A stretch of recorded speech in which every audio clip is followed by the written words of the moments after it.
Assalamualaikum warahmatullahi wabarakatuh. Alhamdulillahirabbil alamin. Allahumma sholli ala sayyidina Muhammad wa ala ali sayyidina Muhammad. Sahabat Haura Studio yang dirahmati Allah, alhamdulillah kita masih bisa berjumpa kembali di channel kesayangan kita. Semoga sahabat semua selalu dalam lindungan Allah Subhanahu wa ta'ala, serta dalam keadaan sehat walafiat dengan curahan rizki yang melimpah ruah yang datang dari berbagai arah. Amin ya rabbal alamin. Pada video kali ini kita akan bersama-sama menyimak sebuah tema tentang al-fana dan tahapan-tahapan menuju makom fana.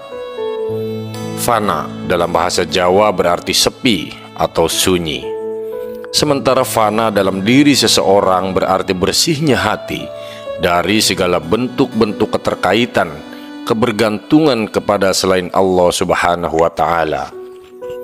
Orang-orang yang ada dalam maqamatil fana, kedudukan fana, mereka menuju kepada Allah Subhanahu wa ta'ala, tidak terkait ataupun terpaut kepada bentuk apapun, bahkan pada kelebihan-kelebihan yang diberikan pada dirinya oleh Allah Subhanahu wa ta'ala. Seperti inkisyaf, terbuka dan dapat mengetahui segala sesuatu. Dalam bahasa Jawa, inkisyaf itu adalah weruh sajeroning winara, mengetahui apa yang akan terjadi.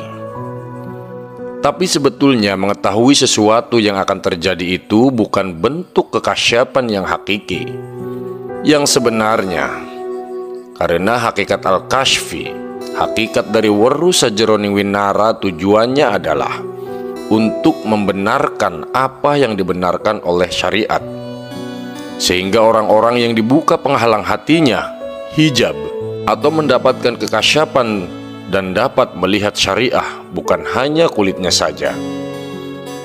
Ibarat melihat lautan sampai ke dasar lautan, tidak sebatas melihat permukaannya saja, sehingga mengetahui mutiara-mutiara yang terpendam di dasarnya.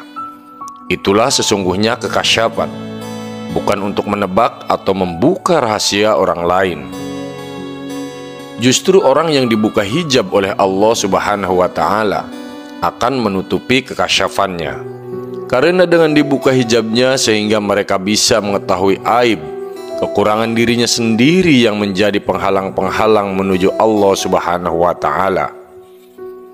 Dengan bersihnya hati, mereka dapat menerobos, menembus rahasia-rahasia Allah Subhanahu wa ta'ala yang hanya diketahui oleh orang-orang tertentu saja.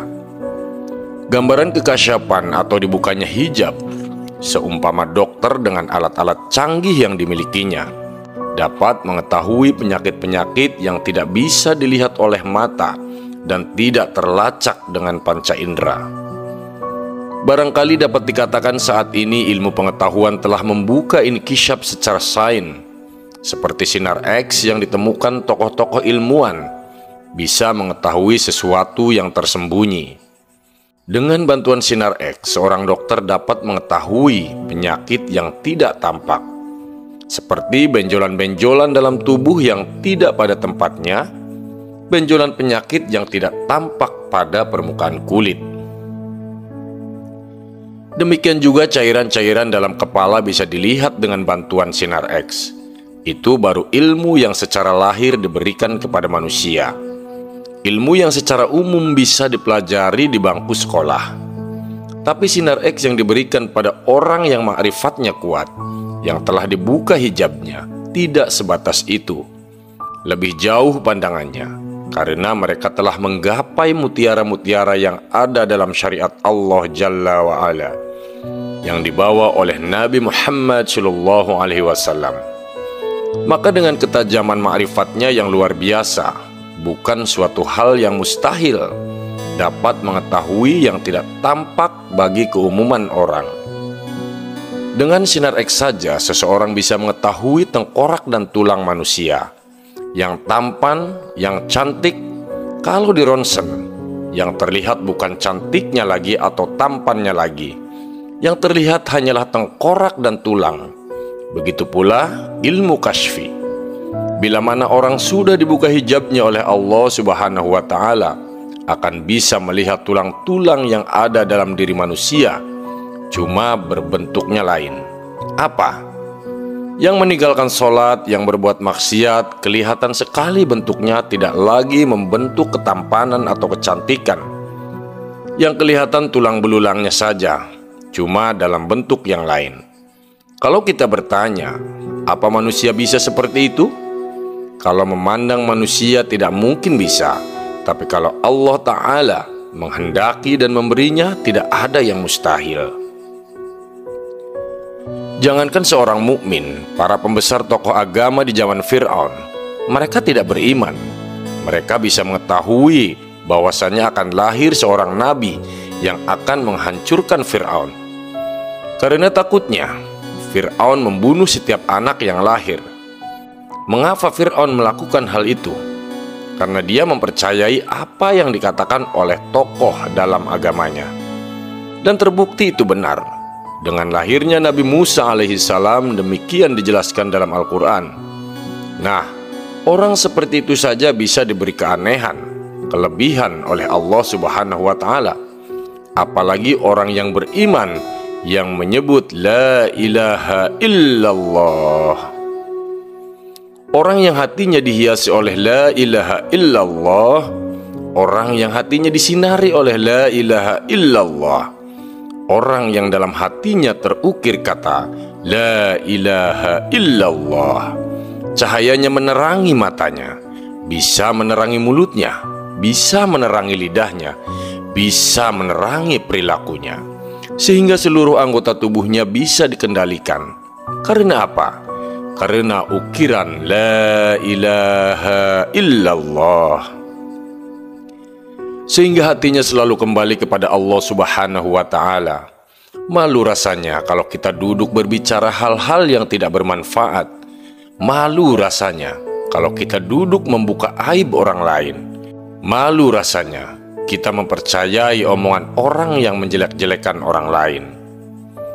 Itu semua tidak akan terjadi pada orang yang di dalam hatinya telah terukir kalimat La ilaha illallah. Ketika dia bersujud mengucapkan Subhana rabbiyal a'la wa bihamdih, Maha suci Tuhanku dan segala puji baginya, bukan hanya sekedar syarat dalam sholat atau karena itu peraturan sholat. Bacaan-bacaan itu diucapkan dengan pengagungan dan pengakuan yang sebenar-benarnya. Kata-kata itu diucapkan dengan betul-betul. Dirinya hilang, fana, sehingga mereka tidak pernah mengatakan siapa saya, siapa si A, saya, si B, saya bisa ini, saya bisa itu. Tidak, dirinya hilang. Yang ada adalah Allah Subhanahu wa Ta'ala. Dalam kesehariannya mereka dapat membawa buah dari ruku, buah dari sujud, buah Fatihah sehabis sholat yang dilakukannya. Itulah diantaranya yang dimaksud dengan fana. Sahabat, demikianlah uraian singkat tentang tahapan-tahapan makom fana. Semoga kita bisa mengambil hikmah yang bermanfaat dan mampu mencapai tingkatan fana tersebut, sehingga menimbulkan kecintaan yang mendalam terhadap Allah Subhanahu wa Ta'ala. Amin ya Rabbal Alamin. Terima kasih sudah menemani hingga akhir video. Jangan lupa untuk subscribe dan menyalakan lonceng notifikasinya. Salam cinta dari Haura Studio, di mana sebuah nasihat tidak hanya didengar, namun diresapi oleh jiwa. Wassalamualaikum warahmatullahi wabarakatuh.